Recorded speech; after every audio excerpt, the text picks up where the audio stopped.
Fort Greene is amazing. It has stolen my heart.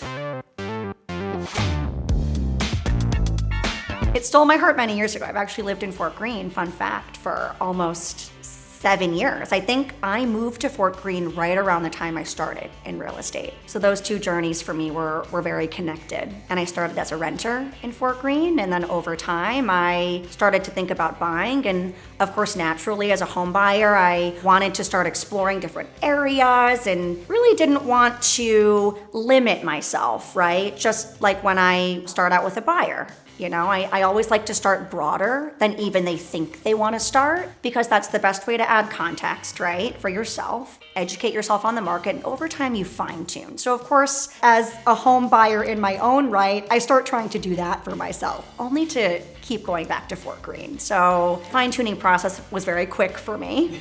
I decided that I was committed to staying and building my home in Fort Greene, Brooklyn. Ended up buying a condo, and I'm never leaving, my friend. I'm not leaving. It's the best. And I think the best part about Fort Greene is its accessibility to parks, to commuting, right? There's subway lines all over the place. You know, the best part about Fort Greene is that it has this mix. It's a very diverse neighborhood, is maybe the best way to put it. And even, you know, architecturally, or even in how it feels as you're walking through the neighborhood, you know, there's a certain kind of, I would say half of Fort Greene is very urban, very commercial, feels a little bit more like downtown Brooklyn. It also shares borders with downtown Brooklyn. But as you go further east and deeper into the neighborhood, all of a sudden it gets very neighborhoody. It's filled with brownstones on beautiful tree-lined streets. You're just a couple of blocks, if not right around the corner or across the street from one of the best parks in the city, Fort Greene Park.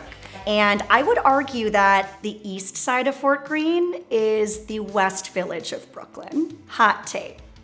I said it first, but probably won't be the last.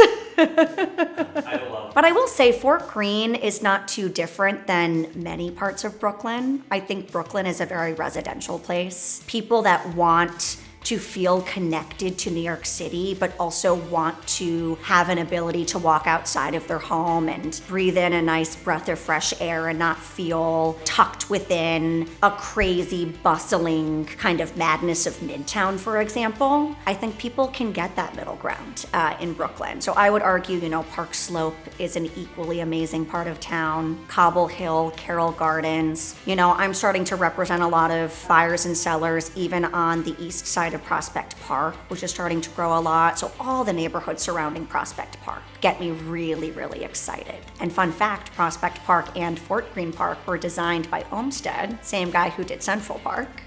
So great part of town. And I think these parts of town are never gonna go away. I think they're always gonna bring demand. The demand that I see within the real estate context is so stable in Brooklyn. So I think from that perspective, it's exciting to me.